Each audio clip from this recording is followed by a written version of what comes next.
Uh, Sorry to take up you guys' time, but I appreciate it. I'll just give you a quick rundown about me.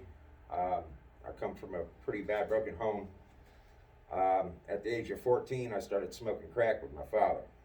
And so it was about 26 years that I was trapped in that addiction. I mean, I tried everything. I've been to several rehabs, been to prison and all that. And it wasn't up till about a year ago that I got into this. And like, it's been a super adrenaline rush just flying these, man. If you see the video back behind me, that's another recovering addict that I fly with. We go out and hang out. I mean, I used to just do some of the stupidest crap. I'm just lucky to be alive right now. But everything you see right on there is this guy right here. Got a GoPro on it. You know, you solder everything yourself. You build it all. I 3D printed everything.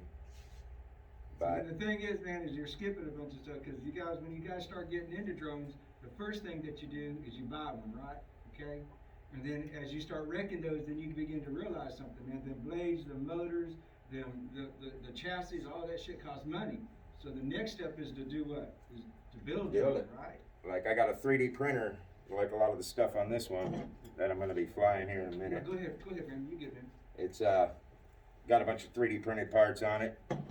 And you break a bunch of stuff, but if people are looking to get into it, they have a little kit right here. This comes with the goggles and everything. Nice little tiny drone you can fly inside. And after this all over today, if anybody wants to try it, they're more than welcome. I've never even flown it, but I know it's set up and ready to go, because I'm going to be giving that away eventually to somebody working this program that I've started. And it's all about to get people into something different, you know, because like I said, this is a complete rush, man. I've been flying for a long time, and every time I fly, I still come out with my hands shaking and everything. So it's just an awesome hobby to get into. And you know, everything that's happening nowadays, you know, you can get a career in this stuff.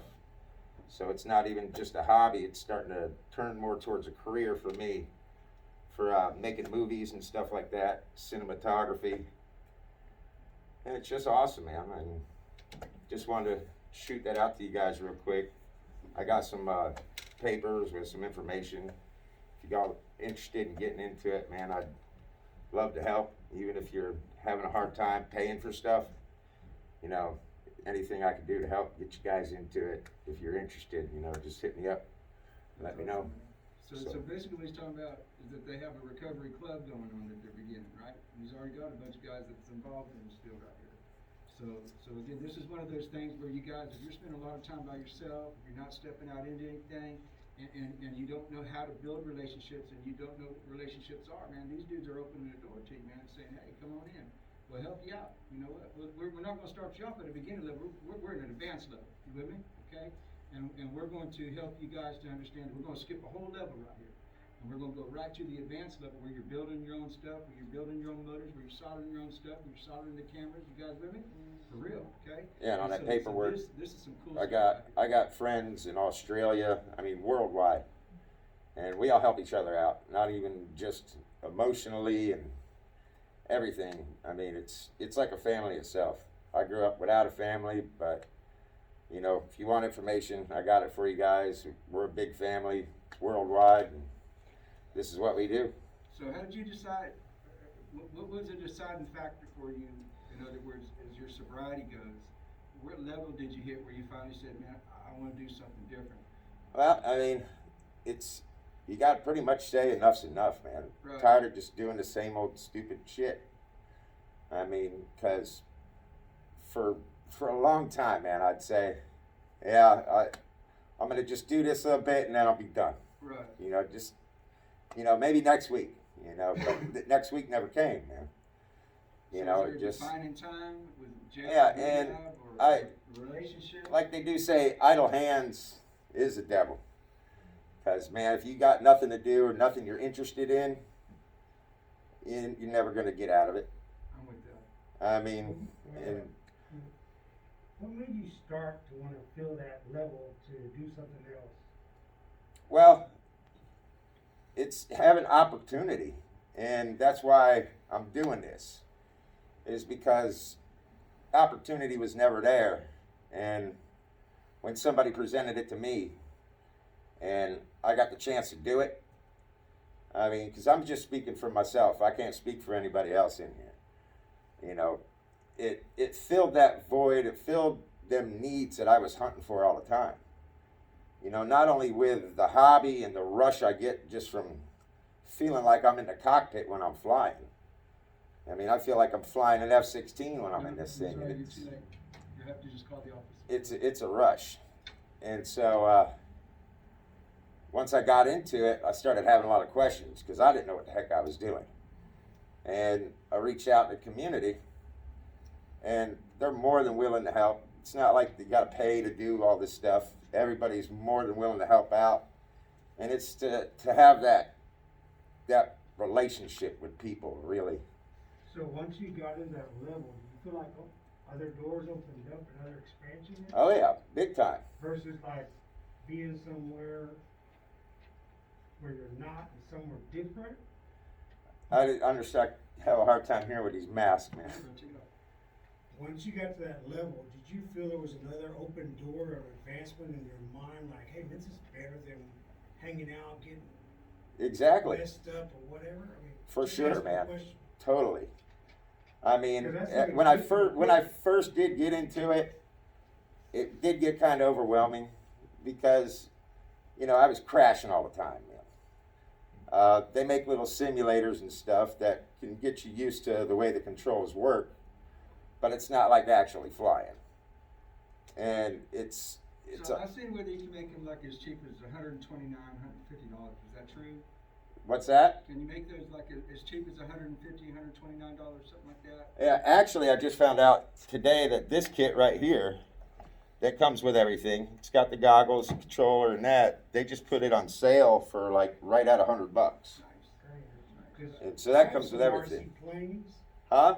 I have some RC planes that I don't fly 'cause they're too expensive. I buy at auction. Right? And sometimes I'll fly them with the engine. Yeah. And next thing you know, they're gone. They take Yeah. off somewhere else. See, that's a good thing about these, though. When you got the goggles, it's like you're sitting in it, and you can get an idea. But it is fun. I mean, but I've never flown a drone, but I'm just saying that's some expensive equipment. Yeah, when I was younger, I had the opportunity to fly some planes and stuff, but once they get out so far, you don't know what direction they're going, and they're lost. So basically, the bottom question is, by doing what you're doing, how does that advance you to stay away from the other part? Because I do other things. I might go hang out at the lake, not to hang out with my other buddies that do other things. Right? It's the desire to get more and more involved in it. There's a lot of stuff that I don't have here. I mean, you see a lot sitting here, but if you look at some of my buddies, I mean, they got stuff that blows this out of the water. I mean, this is basically a cheap man setup here. I feel you, buddy. You know, so I mean, DJI makes all this stuff that, I mean, their goggles are like $1,000 just for their goggles, and you could see better than you can see with your own eyes.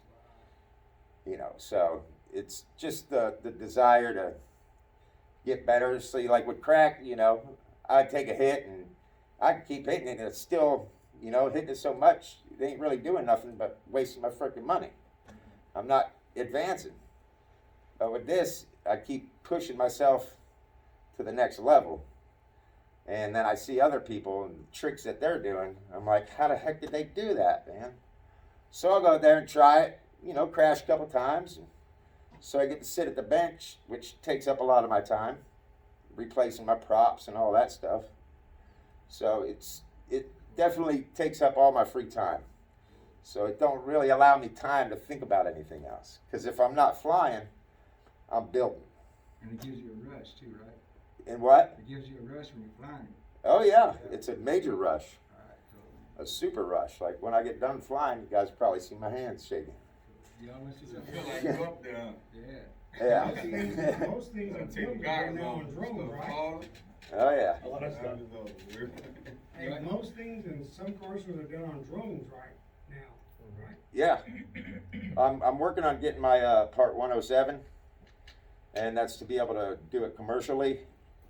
Right now, there's a lot of real estate companies out there. There's building inspectors, there's land surveying, and they do all that with drones now. And pretty soon, Amazon's probably going to be starting their little thing, you know, delivering short packages with drones. So it's all coming. Well, you all want to see something really cool? Alright, those of you that don't want to, you're welcome to sit in here. Those of you who want to see something real cool, let's follow him outside, okay, just for a moment, right? Yeah.